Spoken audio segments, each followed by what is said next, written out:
پہلی بات تو یہ ہے کہ لڑکی کو سب سے پہلے مذہب کے نام پہ ڈراتے ہیں۔ میرے معاشرے میں مذہب کمزوری ہے، دین کمزوری ہے، اور میرے خیال میں دین قوت ہے۔ دین سے بڑی قوت کوئی نہیں۔ مائیں کیوں ایسا کرتی؟ جو ان پر گزری ہوتی نا زندگی میں، ساری عمر ڈانٹ کھائی، ساری عمر حقیر سمجھی گئیں، نیچی سمجھی گئیں، ان کا کام کوئی کام نہیں ہوتا۔ دیکھیے بہت توڑا ہے میں نے اور آپ نے ان زنجیروں کو، بہت توڑا ہے۔ ایسا نہیں ہے کہ ٹوٹ نہیں سکتے، یہ نہیں ہے۔ اس میں ذرا سی تکلیف ہوتی ہے، اور شاید میں یہ بات کھلے عام کہتی ہوں کہ جو نقصان نہیں اٹھا سکتا اسے کبھی فائدہ نہیں ہوتا۔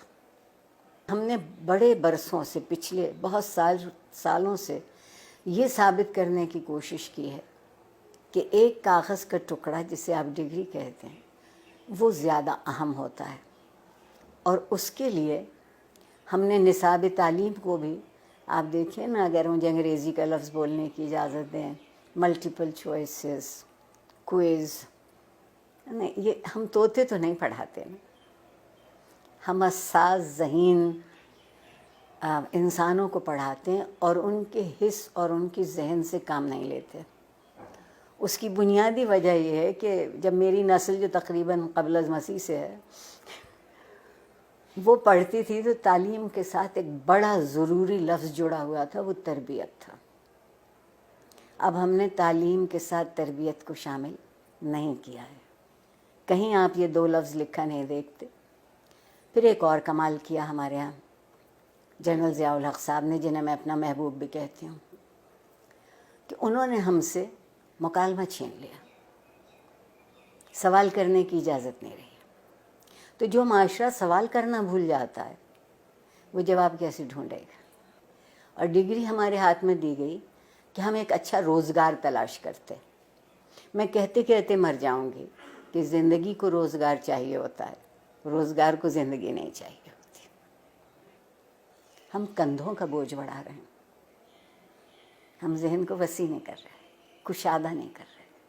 استاد کو اجازت نہیں ہے کہ جو کتاب اس کے ہاتھ میں ہے اس کے علاوہ وہ کچھ کہہ سکے کہ کہیں اور سے پڑھا ہو۔ ٹھیک، پھر جو آپ کے یہاں مذہب کی دخل در اندازی ہوئی، زندگی کے سارے خواب 70 حوروں سے منسوب ہو گئے، 70 حوروں سے منسوب ہو گئے۔ آپ کہتی ہیں کہ جستجو کی ضرورت ہے، آپ کے وزیر اعظم کہتے ہیں کہ سکون تو قبر میں ملے گا، تو جو اس سکون کی تلاش میں، وہ جستجو کیوں کرے گا؟ بیٹھے بیٹھے انتظار کرے گا۔ ہمارے ہاں پیمانے بدلتے ہیں، ہمارے ہاں معیار بدلتے ہیں، اور جس معاشرے میں انصاف نہیں ہوتا وقت کی مصلحت ہوتی ہے، اور جس معاشرے میں ہر کوئی ریاست کا شہری نہیں ہوتا اور اس کے حق برابر نہیں ہوتے کیونکہ اس کا رنگ یا اس کی نسل یا اس کا عقیدہ یا اس کی زبان ہم سے الگ ہے، تو آپ بتائیے وہاں لوگ ڈھنگ کی زندگی کیسے گزاریں گے؟ اور سوشل میڈیا، اگر آپ مجھ سے پوچھیں تو بندر کے ہاتھ ادرک آئی ہے، جس کو یہ معلوم نہیں کہ اسی کو کتنا مثبت طریقے سے، اسی سے تربیت ہو سکتی ہے، اسی ٹول کو استعمال کیا جا سکتا ہے، اسی آلے کو ان کی طالب علموں کی بہتری کے لیے۔ مگر اس کی بجائے آپ وہاں دیکھیے تو کیا ہو رہا ہے۔ جب میں پل بڑھ رہی تھی اس زمانے میں ڈائری لکھنے کا رواج تھا، اور ڈائری اس قدر خفیہ چیز ہوتی تھی کہ جتنے اب نیب بینک اکاؤنٹ بھی نہیں تلاش کر سکتی۔ اب آپ کوئی بات لکھتے ہیں اور اس پہ 2-4 منٹ کوئی دوسرا کوئی تبصرہ نہیں کرتا تو آپ اداس ہو جاتے ہیں کہ میرے سٹیٹس پر ابھی تک کسی نے رائے نہیں دی۔ آگے بڑھنے کا اگر طریقہ ہوگا تو وہ یہ ہوگا کہ کچھ دنوں ہم سب گردن جھکا کے آئینہ دیکھنے لگے۔